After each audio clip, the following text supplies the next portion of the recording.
Very മറായൻ്റെ ഉള്ളിലത്തെ കാഴ്ചകൾ കാണാം. കാര്യങ്ങളൊക്കെ ടൂർ ഗൈഡ് എക്സ്പ്ലെയിൻ ചെയ്തിരുന്നുണ്ട്.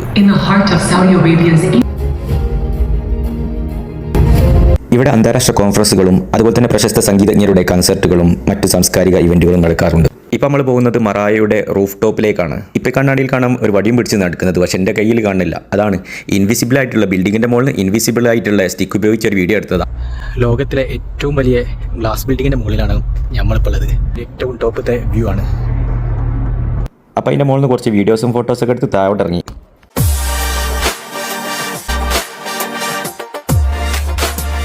ഇതിനുള്ളിലെ മസ്ജിദാണ്. അവിടുന്ന് ലോവർ കസറു ജമ്മു കസറുമൊക്കെ നിസ്കരിച്ച് അവിടുന്ന് പുറത്തിറങ്ങി.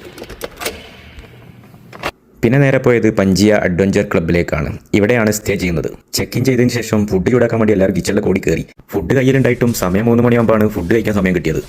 ഭക്ഷണം കഴിച്ചതിന് ശേഷം ഹറാത്ത് വ്യൂ പോയിന്റിലേക്ക് യാത്ര തിരിച്ചു. അത്യാവശ്യം പവറുള്ള വണ്ടിയായിട്ട് ഫസ്റ്റ് ഗിയറിലിട്ട് വളവും തിരിവും കയറി വേണം ഹറാത്ത് വ്യൂ പോയിന്റിലേക്ക് പോകാൻ. ടോപ്പിലേക്ക് എത്തിക്കഴിഞ്ഞാണെങ്കിൽ ഒരു വിജനമായ ഒരു സ്ഥലമാണ്.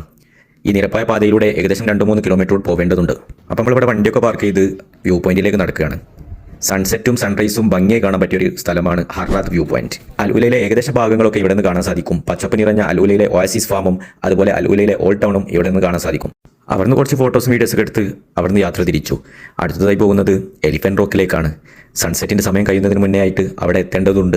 ഇതാണ് എലിഫന്റ് റോക്ക്. ആന തുമ്പിക്കൈ മണ്ണിലേക്ക് കുത്തി നിൽക്കുന്നത് പോലെ തോന്നിപ്പിക്കുന്ന ഈ പാറ പകലായാലും രാത്രിയായാലും കാണാൻ നല്ല ഭംഗിയാണ്. അവിടുന്ന് കുറച്ച് ഫോട്ടോസും വീഡിയോസൊക്കെ എടുത്ത് ഒരു കോഫിയും കുടിച്ച് ക്യാമ്പിംഗ് ഏരിയയിലേക്ക് തിരിച്ചു. അപ്പോൾ നമ്മൾ പഞ്ചിയയിലെത്തി. ഇവിടെ നേരത്തെ ചെക്ക് ഇൻ ചെയ്ത് പോയതായിരുന്നു. ഇതാണ് പഞ്ചിയയിലെ റിസപ്ഷൻ. 175 റിയാലാണ് ഇവിടെ ഒരാൾക്ക് ചാർജ് വരുന്നത്. ഒരാൾക്ക് ഒരു ടെൻറ്റാണ് ഉണ്ടാവുക. ടെൻറ്റും അതേപോലെ കിച്ചണ്, വാഷ്റൂം, മസ്ജിദ് ഒക്കെ അപ്പുറത്തും സെപ്പറേറ്റ് ആയിട്ടാണ് ഉള്ളത്. അപ്പോൾ രാവിലെ 6 മണിയാകുമ്പം എഴുന്നേറ്റിട്ടുണ്ട്. ഇതാണ് ടെൻറ്റിൻ്റെ ഉൾവശം. ഒരാൾക്ക് ഒരു ടെൻറ്റാണ്. വാഷ്റൂമിൽ കയറി ഒന്ന് ഫ്രഷായി പള്ളി കയറി സുബി നിസ്കരിച്ച് കിച്ചണിൽ കയറി ഒരു കട്ടനും എടുത്ത് പുറത്തിറങ്ങി. ഇത് ഫുള്ള് ഓറഞ്ച് മരങ്ങളാണ്. ഓറഞ്ച് മരങ്ങൾക്കിടയിലൂടെയാണ് ടെൻറ്റുകൾ ഉള്ളത്. ചെക്ക് ഇൻ ചെയ്യുന്ന സമയത്ത് ഓറഞ്ച് വേണ്ടുവോളം പറിച്ച് കഴിച്ചോളാൻ പറഞ്ഞിരുന്നു. ഓരോ ഓറഞ്ച് പറിച്ച് കഴിച്ചപ്പോഴാണ് മനസ്സിലായത് നല്ല പുളിയുള്ളതായതുകൊണ്ട് ഒന്നിൽ കൂടുതലാരും പറിക്കില്ല, അതുകൊണ്ടാണ് വേണ്ടുവോളം കഴിച്ചോളാൻ അവർ പറഞ്ഞതെന്ന്. ഇതാണ് ഇവിടുത്തെ മോർണിംഗ് വൈബ്. ഈ ഏരിയ ഫുള്ള് ഡേറ്റ്സും മറ്റേ ഭാഗം ഫുള്ളായിട്ട് ഓറഞ്ചുമാണ്. അപ്പോൾ നമ്മൾ അവിടുന്ന് ചെക്കൗട്ട് ചെയ്ത് പുറത്തിറങ്ങി. ഇനി പോകുന്നത് വിന്റർ പാർക്കിലേക്കാണ്. അവിടെ നിന്നാണ് ഹെഗ്ര മദൈൻ സാലിയിലേക്കുള്ള ബസ് ഉള്ളത്. സുന്ദരമായ സൺറൈസും അതിൻ്റെ കൂടെ ഹോട്ട് എയർ ബലൂൺ പൊങ്ങി വരുന്നതും രാവിലത്തെ 1.5 വൈബാണ്.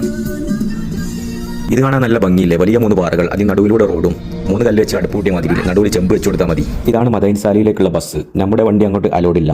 ഒരാൾക്ക് 95 റിയാൽ കൊടുത്ത് നേരത്തെ അപ്പോയിൻമെൻറ്റ് എടുക്കേണ്ടതുണ്ട്. ഏകദേശം 3 മണിക്കൂർ കൊണ്ട് ഹെഗ്രയിലെ പ്രധാനപ്പെട്ട എല്ലാ സ്ഥലങ്ങളും കൊണ്ടുപോയി കാര്യങ്ങളൊക്കെ എക്സ്പ്ലെയിൻ ചെയ്തു തരുന്നുണ്ട്. അതിനുശേഷം പോയത് ഒയാസിസ് ഫാമിലേക്കാണ്. അവിടുത്തെ കൃഷിത്തോട്ടങ്ങളും കാര്യങ്ങളൊക്കെ കണ്ടതിന് ശേഷം മക്കയിലേക്ക് യാത്ര തിരിച്ചു.